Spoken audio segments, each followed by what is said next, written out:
C'est un organe qui est caché au plus profond de notre corps. Sans lui, il n'y a plus de digestion possible. Sans lui, c'est le diabète assuré.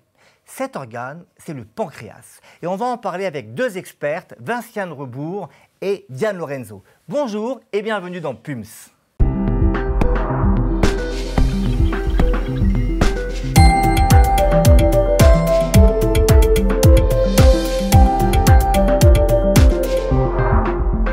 Bonjour Vinciane. Bonjour Boris. Professeur Rebourg, vous dirigez un service où on dit qu'on fait de la pancréatologie. C'est une nouvelle spécialité ? Alors pas du tout, la pancréatologie ça fait partie à part entière de l'hépatogastroentérologie. Mais effectivement en pancréatologie on ne s'occupe que des maladies du pancréas. Une ultra spécialisée. Ultra spécialisée. Bonjour Diane.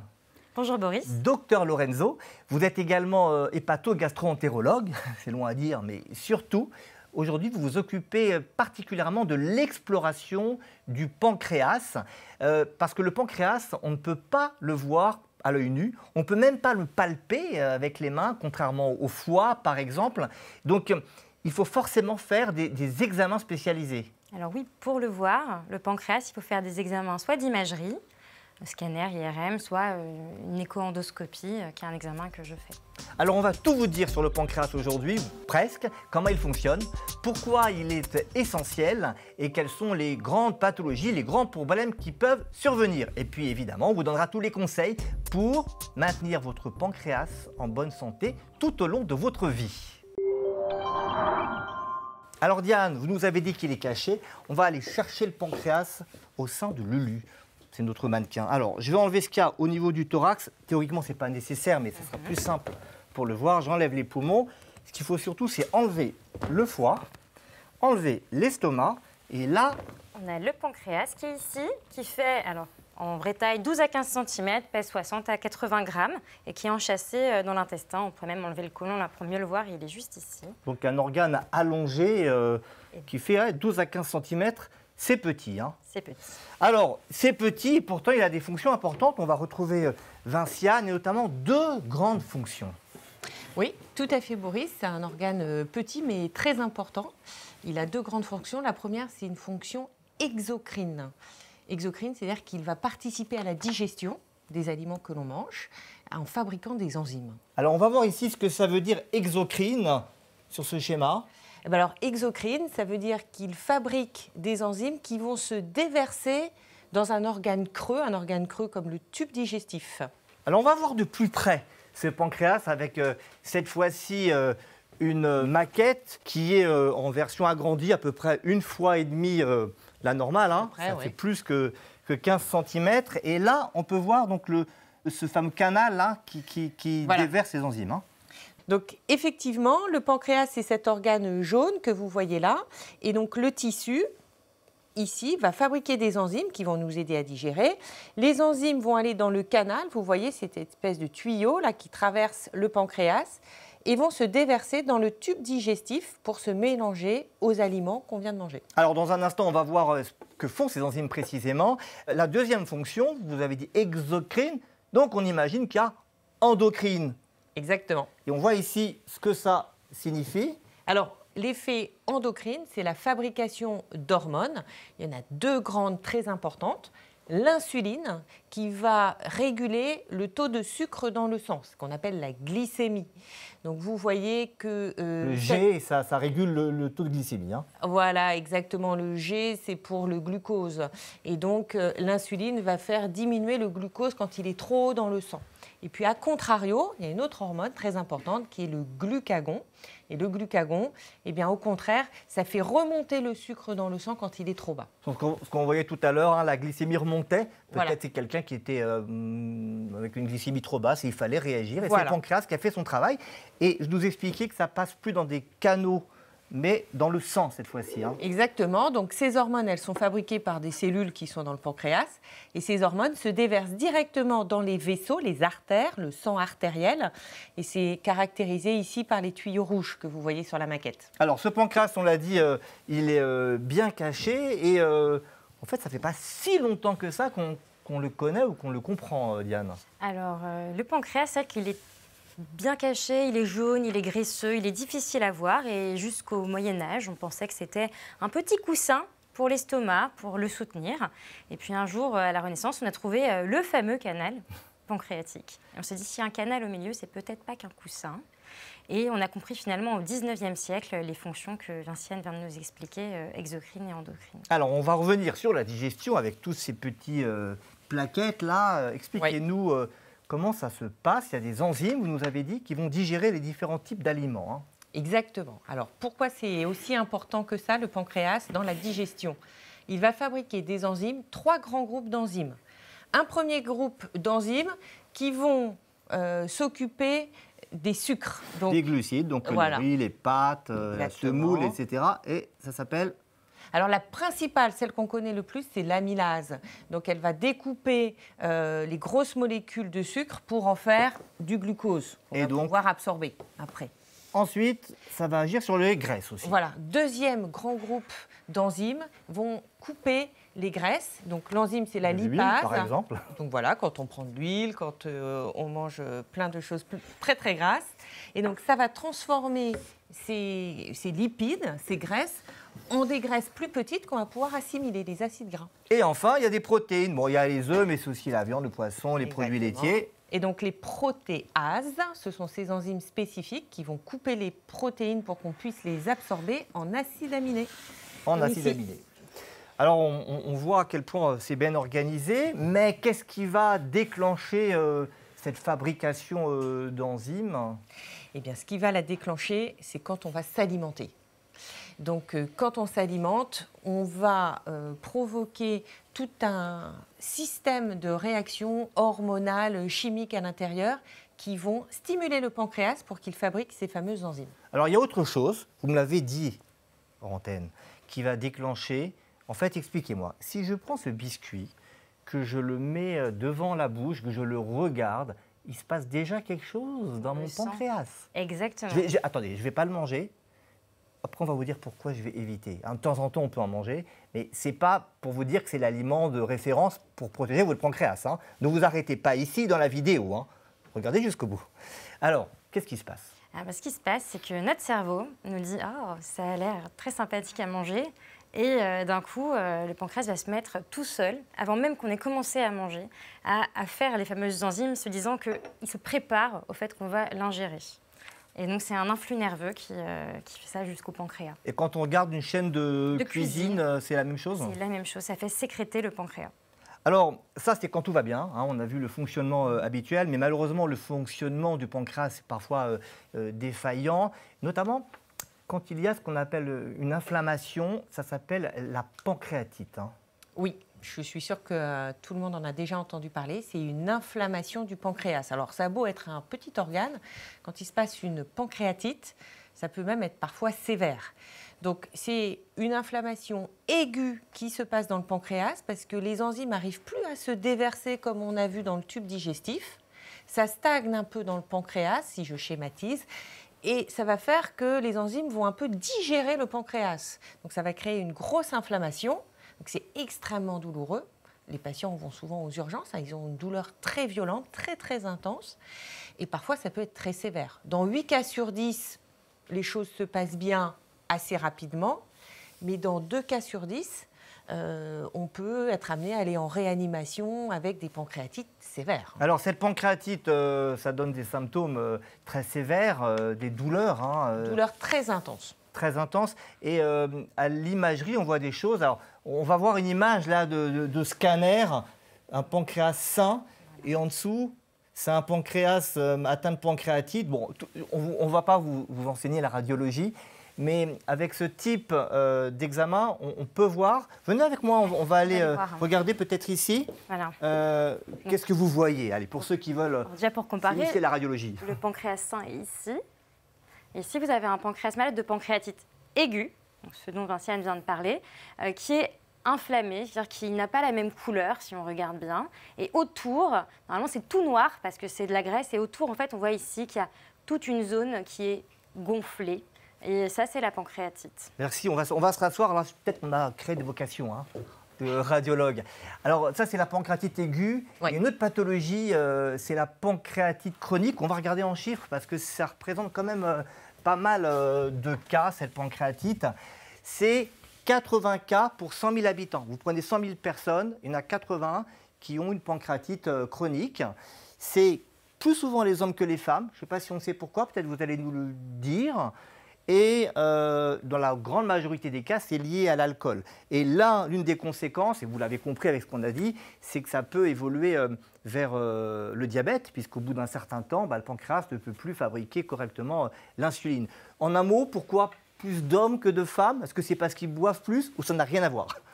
Alors, juste pour compléter un petit peu, la pancréatite chronique, c'est des pancréatites aiguës qui se sont répétées, puis au bout d'un certain temps, le pancréas s'abîme énormément, puisqu'il a été attaqué, il y a eu des phénomènes inflammatoires comme ça qui se sont répétés, et on a la fameuse pancréatite chronique.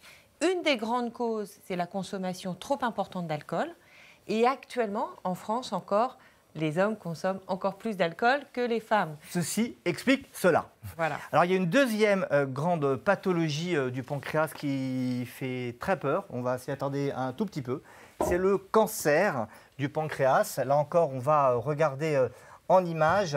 Le cancer du pancréas, c'est 14 000 nouveaux cas par an en France. Ça tue 12 000 personnes par an en France.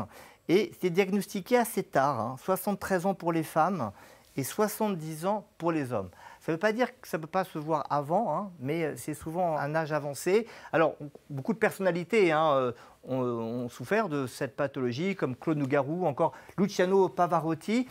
On diagnostique souvent tardivement ce cancer. Qu'est-ce qui en fait sa gravité? Pourquoi si tard? Alors, pourquoi si tard? Parce que au début, le cancer du pancréas donne très peu de symptômes, ou alors des symptômes qui ne sont pas très spécifiques. On perd un peu de poids, on a quelques douleurs, mais on ne fait pas très attention.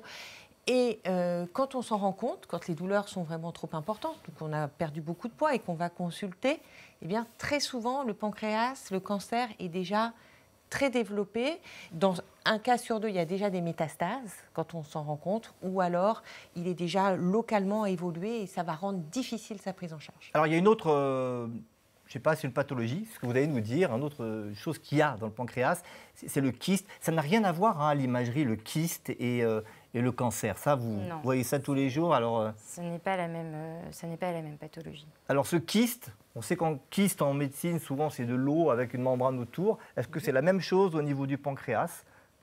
Alors oui, exactement. Des kystes, c'est une poche d'eau avec une sorte de poche, avec une membrane, une paroi, comme on dit. On va regarder en image. On a une image et vous pouvez aussi également nous montrer ça de près parce qu'on n'est pas tous des radiologues avertis, voilà. Ni des pancréatologues.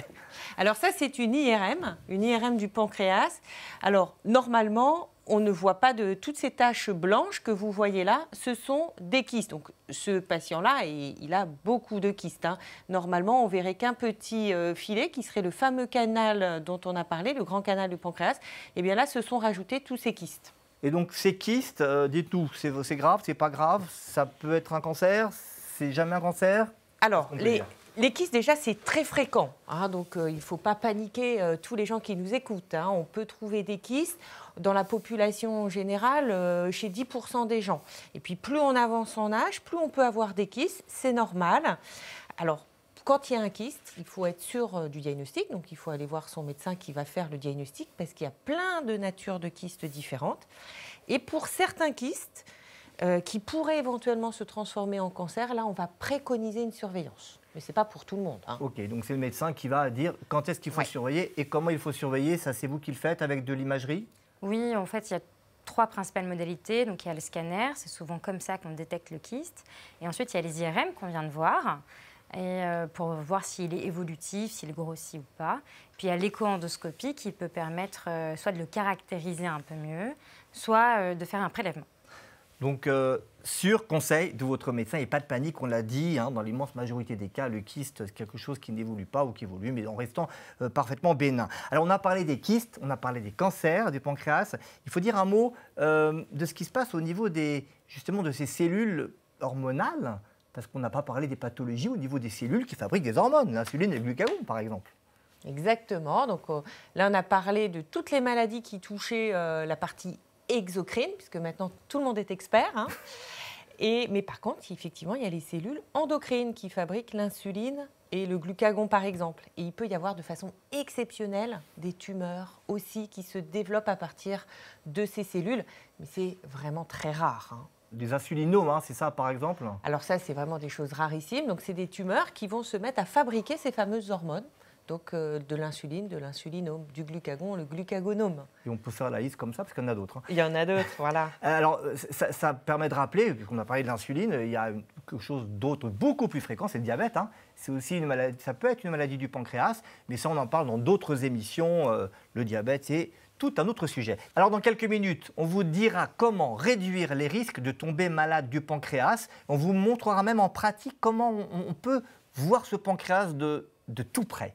Mais avant cela, on va parler des conséquences nutritionnelles des maladies pancréatiques avec notre invité.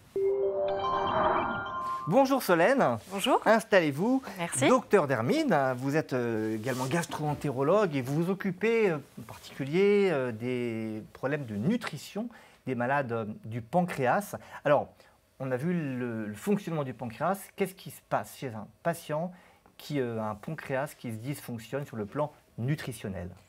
Alors, si le pancréas dysfonctionne, et notamment la fonction exocrine, le patient n'arrive plus à digérer les lipides, mais aussi les protéines et les glucides, comme on a vu tout à l'heure. Ces protéines, ces glucides, ces lipides non digérés se retrouvent donc dans le tube digestif et entraînent une diarrhée. Une diarrhée assez particulière puisqu'elle est graisseuse et plutôt malodorante. Donc on va avoir des troubles des selles, la consistance des selles, hein, c'est d'ailleurs un moyen scientifique, clinique aussi, d'évaluer l'ampleur de l'atteinte. Et pour cela, vous disposez d'un outil assez surprenant que l'on va voir ici, l'échelle de Bristol. Regardez ici et vous allez nous commenter cela. Alors tout à fait, l'échelle de Bristol, c'est un moyen pour les gastro-entérologues de pouvoir un peu définir la consistance des selles chez les patients. On voit que dans le type 1, on est plutôt sur un type de constipation avec des selles qui sont dures, difficiles à évacuer et de petite taille, alors que dans le type 7, c'est plutôt des selles diarrhéiques liquidiennes. En temps normal, on se trouve normalement plutôt dans le type 3-4. Si on revient sur nos patients qui ont donc une maladie pancréatique et une insuffisance pancréatique exocrine, on est plutôt sur ce type 7 avec la diarrhée graisseuse dont on a parlé tout à l'heure. Donc ça témoigne d'une dénutrition. Bon, c'est facile, les selles, c'est assez facile à examiner. Bon. Et qu'est-ce qui se passe sur le plan de leurs symptômes quand ils sont comme ça dénutris? Alors, la dénutrition, c'est une perte de poids et les patients vont perdre, en absorbant moins bien les nutriments, vont perdre dans un premier temps leur masse grasse, puis après leur masse maigre, ce qui est la masse musculaire. Et cela, ça peut aggraver le pronostic des maladies. Donc ça fatigue, on a plus de mal à se lever, par exemple, à marcher vite, etc. Tout à fait. Il y a aussi des carences, on imagine que les nutriments, les micronutriments sont moins bien digérés ou absorbés ou... Oui, puisque une partie des vitamines, par exemple, sont liposolubles. Liposolubles, ça veut dire qu'elles ont besoin de lipides pour être transportées dans l'organisme. Si le malade ne digère plus les graisses, dans ce cas-là, les vitamines non plus ne peuvent pas être assimilées par l'organisme, notamment la vitamine A, la vitamine D, la vitamine E ou la vitamine K. Donnez-nous un ou deux exemples des effets de ces carences. Alors par exemple, si on a une carence en vitamine K, on a un risque plus augmenté de saignement. On peut avoir des saignements de nez, de saignements des gencives. Parce que la vitamine K est nécessaire pour la coagulation. La coagulation K, du sang. comme coagulation, c'est un petit moyen mnémotechnique, ça ne s'écrit pas. Bon, coagulation, c'est pas avec un K. À peu près, on dira. Après, la vitamine A, par exemple, permet la vision. Donc si on a une carence en vitamine A, on peut avoir des troubles de la vision. La vitamine D, ça permet de solidifier les os. Donc, si on a une carence en vitamine D, on peut avoir de l'ostéoporose, des fractures osseuses. Alors ça, on comprend bien. Hein. Chaque vitamine, on va avoir, quand elle est déficiente, ses conséquences. Heureusement, aujourd'hui, on peut éviter ces carences. Vous avez une méthode magique, une potion magique, quelque chose d'efficace? Tout à fait. Il existe des gélules, comme on peut le voir ici, qui sont des gélules d'enzymes pancréatiques d'origine porcine. Et il suffit que les patients qui souffrent d'insuffisance pancréatique exocrine prennent ces gélules au milieu du repas pour améliorer leur digestion. Effectivement, les enzymes, on comprend bien que les enzymes du pancréas qui sont situées dans ces gélules vont se mélanger aux aliments et faire office de fonction digestive comme le pancréas. On peut ouvrir? Oui. Donc on imagine que c'est de la poudre, effectivement. Bon, c'est d'enzymes classique, pancréatiques. D'enzymes pancréatiques. Vous disiez d'origine porcine, il y a une raison à cela? Pourquoi le porc plutôt que... C'est l'animal qui se rapproche le plus de l'homme dans la sécrétion digestive. Et donc avec ça, c'est efficace et on peut éviter toutes ces carences. Tout à fait, si on le prend correctement, suffisamment en quantité et au milieu du repas, on peut suppléer la fonction exocrine du pancréas grâce à ces gélules. Une dernière question, parce qu'il y a des personnes qui se disent je vais prendre ça de manière générale pour mieux digérer. Est-ce qu'indépendamment d'une maladie du pancréas, c'est utile, voire dangereux de consommer ce type de gélules? Dangereux, pas forcément, mais utile, ça n'a pas d'intérêt puisque le pancréas marche déjà suffisamment bien. Voilà, donc pas besoin de compléments alimentaires d'enzymes pancréatiques. Tout à fait. Merci beaucoup Solène pour toutes ces explications. On va maintenant vous donner, comme prévu, tous les conseils pratiques pour prendre soin de votre pancréas tout au long de votre vie. Alors on connaît le dépistage organisé pour certains cancers. En France, on surveille le cancer du côlon, le cancer du sein systématiquement après 50 ans, parce qu'on veut détecter très tôt les cancers. Alors on va voir s'il y a des examens de surveillance systématique. On va d'abord vous montrer un examen qui permet de voir de très près le pancréas. On a vu qu'il était au fond du ventre. Venez avec moi Diane, vous allez nous décrire cet examen qui s'appelle l'écho-endoscopie. Donc l'écho-endoscopie, c'est un examen dans lequel on met un tuyau de 1 mètre de long. Les gens font dodo, parce que ce n'est pas très agréable sinon. Et au bout de l'endoscope, il y a une sonde d'échographie qui permet de voir de très très près le pancréas. Ici, malheureusement, vous avez une image de cancer pancréatique. Et cet examen permet dans le même temps de faire un prélèvement pour confirmer le diagnostic. Alors, cet examen, vous nous avez dit, c'est un examen sophistiqué, ce n'est pas ce qu'on va proposer à tout le monde pour détecter une maladie du pancréas. Alors, en pratique, il n'y a pas de dépistage organisé du cancer du pancréas, donc on ne fait pas d'examen à personne. Il n'y a pas de prise de sang non plus qui fonctionnerait, malheureusement. Si un jour quelqu'un le trouve, il aura rendu un grand service à l'humanité, disons-le. Et finalement, en première intention, c'est surtout des examens d'imagerie en coupe, type scanner ou type IRM, quand on suspecte une maladie pancréatique. Et cet examen est un examen spécialisé afin de caractériser en fait les lésions. Alors vous avez dit il n'y a pas d'examen de dépistage généralisé, mais dans certains cas, vous recommandez des examens d'imagerie type scanner ou IRM, ça vous allez nous le décrire. Donc oui, il y a des personnes qui sont à haut risque de cancer du pancréas. Donc c'est les personnes qui ont plusieurs cas de cancer pancréatique dans la famille ou certaines particularités génétiques qui favorisent malheureusement le cancer. Et chez ces personnes-là, il y a une indication à surveiller par IRM et pour le coup, écho-endoscopie. Donc uniquement chez ces personnes, des examens pour détecter le cancer. Alors, est-ce qu'on peut malgré tout protéger son pancréas avec l'hygiène de vie? On va voir ici une liste de recommandations. Ça, c'est Vinciane, vous allez nous le décrire parce qu'on veut savoir comment on peut optimiser ses chances. Alors, optimiser ses chances, c'est surtout avoir une hygiène de vie la meilleure qui soit. On connaît certains facteurs de risque qui vont promouvoir les maladies du pancréas. Alors là, il y a une belle photo, là on en a mis plusieurs. Alors premièrement, la cigarette. Oui, le tabac est un grand toxique du pancréas. Ça peut favoriser la pancréatite chronique dont on a parlé. Et surtout, c'est un gros pourvoyeur du cancer du pancréas. 20 à 30% des cancers du pancréas sont dus à la cigarette. Alors ça, c'est totalement inconnu parce qu'on a l'idée du cancer du poumon lié au tabac. On ne parle pas beaucoup du rôle pour le cancer du pancréas. Oui, et je pense que ça, c'est vraiment un défaut d'information. Et en tout cas, le tabac est un très, très grand pourvoyeur de cancer du pancréas. Donc, première chose, ne pas fumer. Deuxième recommandation, après le tabac, c'est l'alcool. Alors, l'alcool, on a vu que ça expliquait 80% des pancréatites chroniques. Alors, c'est bien sûr des gens qui consomment beaucoup d'alcool. On a le droit de boire avec modération de l'alcool. On ne va pas développer une maladie du pancréas. Mais il faut rester modéré et suivre les recommandations d'usage. Ces recommandations, vous connaissez tous le slogan. On le fait en chœur ou je fais tout seul? Vas-y, on t'écoute. Ah là là, on le chante? L'alcool, c'est maximum 2 verres par jour et pas tous les jours. Mais le tabac, c'est 0. Hein. Voilà, le tabac, c'est 0. Alors, donc, l'alcool, on a vu que ça pouvait donner des pancréatites chez des gros consommateurs d'alcool. Alors, troisième recommandation, c'est faire attention à son poids. Et là encore, on connaît l'effet du poids sur le diabète et maladies cardiovasculaires. On entend peu parler du poids pour le cancer.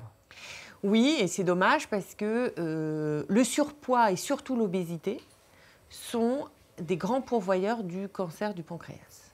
Et donc, les gens qui sont en situation d'obésité, ce qui est malheureusement de plus en plus fréquent en France, mais en Occident, dans tous les pays occidentaux, eh bien, va promouvoir le cancer du pancréas. Ce qui explique d'ailleurs, peut-être, que le nombre de cancers du pancréas ne cesse d'augmenter dans les pays occidentaux, européens, aux États-Unis. Parce que l'obésité augmente.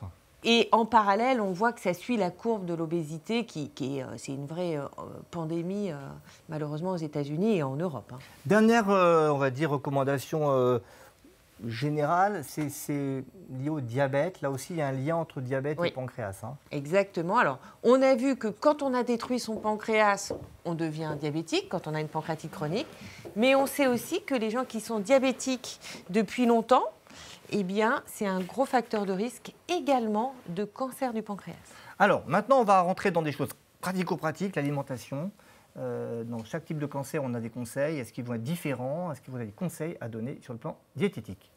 Alors oui, déjà la première chose, on a vu que le diabète et l'obésité étaient pourvoyeurs de maladies du pancréas. Donc la première chose à faire, c'est évidemment de manger avec des proportions qui soient raisonnées et raisonnables en fonction de son activité de tous les jours, parce que les gens sont de plus en plus sédentaires. Donc la première chose à faire, c'est bien sûr avoir une activité physique régulière, et puis avoir une alimentation qui fasse qu'on ait un poids qui soit dans la norme. J'aime beaucoup que vous répondiez à ma question sur l'alimentation par l'activité physique, parce que souvent, on se rue sur les conseils diététiques et on oublie que le pendant de l'alimentation, c'est l'activité physique. L'un ne va pas sans l'autre. Alors maintenant, les aliments. Alors, les aliments, il faut manger. Il n'y a pas d'aliments à proscrire de façon nette et définitive. Il faut manger de façon équilibré. On a besoin de tous les aliments, que ce soit des protéines, des glucides, mais également des lipides. Il y a des lipides très importants. Le docteur Dermine nous l'a dit. Dans certains lipides, il y a la vitamine D. C'est un lipide et ça fait qu'on a des os plus solides. Donc il faut manger de tout équilibré. Donc on peut donner cette recommandation qu'on donne toujours dans le PUM, ce qui marche encore ici, c'est le régime méditerranéen. La diète méditerranéenne qui a un modèle d'équilibre alimentaire qui est plutôt agréable à suivre. Après, voilà, d'autres modèles, végétariens. Vous retrouvez tout ça dans le PUF, mais il n'y a pas d'aliments magiques, c'est ce qu'on a bien compris.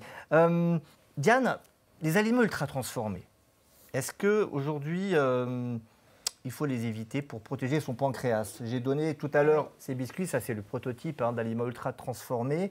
On peut en manger de temps en temps, mais qu'est-ce que vous en pensez de leurs effets sur le pancréas? On suspecte, mais on ne peut pas le prouver, en tout cas on ne l'a pas encore prouvé, que c'est pourvoyeur effectivement de micro-inflammation pancréatique et donc de problèmes pancréatiques, les aliments ultra transformés.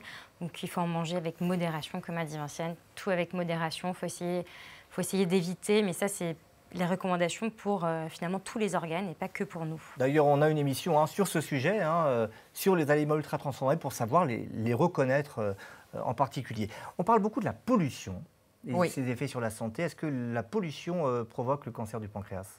Ou d'autres maladies pancréatiques d'ailleurs, on est sur le pancréas en général. Pour les autres maladies du pancréas, ça n'a jamais été démontré. Donc les autres maladies, ce soit les kystes ou la pancréatite, aiguë ou chronique. Pour ce qui est du cancer, il y a des études épidémiologiques. Donc on va étudier sur des grandes populations et sur du long terme pour voir s'il y a un effet de la pollution sur la survenue du cancer. Il a été montré que chez les patients qui développaient des cancers du pancréas, on trouvait chez eux, dans leur organisme, plus de polluants que l'on trouve dans la pollution. C'est pour ça qu'on fait ce lien.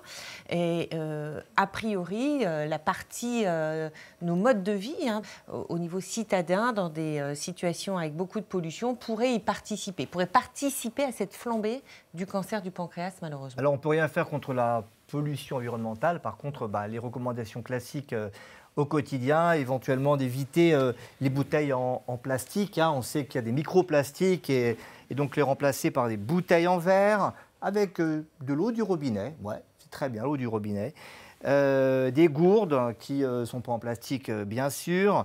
Éviter de consommer des aliments trop traités aux pesticides. Alors, ça ne veut pas dire qu'il faut dire non aux fruits et légumes traités. Hein. C'est encore une fois une question d'équilibre. Et il y a la question du poisson, parce que le poisson, traditionnellement, c'est une bonne source de protéines et d'acides gras.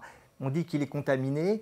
Est-ce que les polluants du poisson doivent être craints ? Alors bon, ça n'a jamais...